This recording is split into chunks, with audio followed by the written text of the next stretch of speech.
Video کو like کر کے آگے شیئر ضرور کر دینا کہ جس نے اپنی پوری زندگی میں مدینہ منورہ سے چل کر مکۃ المکرمہ تک 25 حج پیدل فرمائے ہیں۔ اللہ اکبر، گھوڑے موجود رہتے تھے، اونٹ موجود رہتے تھے، پھر بھی امام حسین مدینہ منورہ سے پیدل چل کے مکے تک جاتے تھے۔ لوگ کہتے تھے امام سواریاں موجود ہے پھر بھی آپ پیدل چلتے ہیں، تو میرے امام فرماتے تھے رب کی بارگاہ میں سواری پہ جانے میں شرم آتی ہے، کوئی بندہ بھی اپنے آقا کی بارگاہ میں شاہانہ شان سے جاتا ہے۔ اللہ اکبر، جس نے پیدل 25 حج کیے ہوں، حج کا دن آنے والا ہے، لوگ مینا کو روانہ ہونے والے ہیں، لوگ مچل مچل کر کعبے پہ نثار ہوتے ہیں، اور کعبہ ہے کہ دلہن کی طرح سجا ہوا ہے، چلمنے کعبہ سے چھن چھن کر کے ایسا نور نکل رہا ہے کہ یوں لگتا ہے کہ کعبہ نے، اس دلہن نے اہل ایمان کو اپنا جانثار بنا دیا ہے۔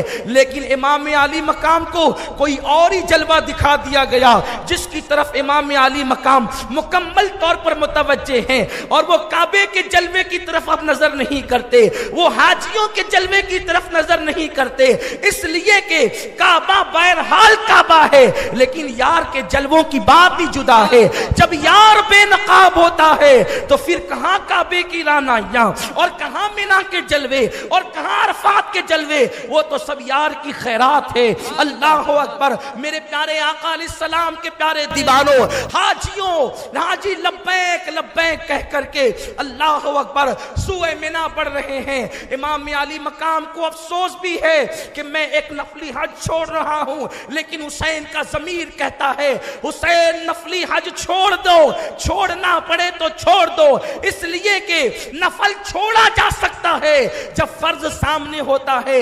اسی دن کے لیے پالا گیا تھا، اسی دن کے لیے کندھوں پہ اٹھایا گیا تھا، اسی دن کے لیے جبریل کو جھولا جھلانے کے لیے بھیجا گیا تھا، اسی دن کے لیے سجدے طویل کیے گئے تھے، اسی دن کے لیے زبان چسائی گئی تھی، اسی دن کے لیے حسین منی وانا من الحسین کا نعرہ لگایا گیا تھا، اسی دن کے لیے جمعہ کا خطبہ چھوڑ کر منبر سے اترا گیا تھا، اسی دن کے لیے کہا تھا حسین کا خون میرا خون، حسین کا جسم میرا جسم، حسین سے صلح مجھ سے صلح، حسین کی عداوت مجھ سے عداوت، اسی دن کے لیے کہا گیا تھا حسن حسین جنتی جوانوں کے سردار ہیں، اسی دن کے لیے کہا گیا تھا میرے ماں باپ حسین پہ قربان ہو جائیں، حسین تاخیر نہ کرو، نفل حج چھٹا ہے تو چھوڑ دو لیکن فرض کی طرف بڑھو، اس لیے کہ نفل حج کے بعد انسان کے درجات بلند ہوتے ہیں، لیکن جس فرض کی طرف تم جا رہے ہو اس فرض کی برکت سے دین کا چہرہ نکھرے گا، ایمان کی رعنائیاں بڑھے گی، مرتد ہونے والے اور بے دین ہونے والوں کو دین کا جذبہ ملے گا، دین کو تحفظ ملے گا، قرآن کے الفاظ کو تحفظ ملے گا، قرآن محفوظ رہے گا، اذانیں محفوظ رہے گی، نمازیں محفوظ رہے گی، دین کو تحفظ ملے گا۔ اللہ اکبر، حسین اگر حج کا شوق ہے تو پھر باندھ کمر ہمت پر کفن، عزم کا کفن باندھ، اور اللہ اکبر وہ احرام باندھ لے۔ حاجیوں نے تو چادروں کا احرام باندھا ہے، تو اپنی کمر پر ہمت کا احرام باندھ لے۔ حاجی اگر کعبے کے گرد گھومیں گے تو تو چل چل یار کے جلووں کے ارد گرد کا تو طواف کر، حسین چل چل اگر حاجی مروہ اور صفا کی صحیح کریں گے اور صفا اور مروہ کے نالے کے درمیان وہ دوڑیں گے تو تجھے مکے سے کربلا تک کے لیے صحیح کرنے کے لیے اتنا بڑا میدان دے دیا گیا ہے۔ ہاں ہاں، اگر وہ عرفات کے میدان میں کھڑے ہوں گے، حسین تیرے لیے کربلا کا میدان ہے، حسین چل اپنی ذمہ داری کو نبھا۔ اگر وہ 10ویں ذی الحجہ کو جانور پہ چھری رکھ کر کے قربانی دیں گے تو تو اپنے جوان بیٹے علی اکبر کی قربانی 10 محرم کو دے گا، معصوم اصغر کی قربانی دے گا۔ حاجیوں کے لیے تاجروں نے دکانیں کھول رکھی ہے، حاجی خریدتا ہے، تاجر بیچتا ہے، تجھے بھی کربلا میں دکان لگانا ہے، وہ تیری دکان عشق کی دکان ہوگی، اور اس دکان پر خریدار بن کر کے کوئی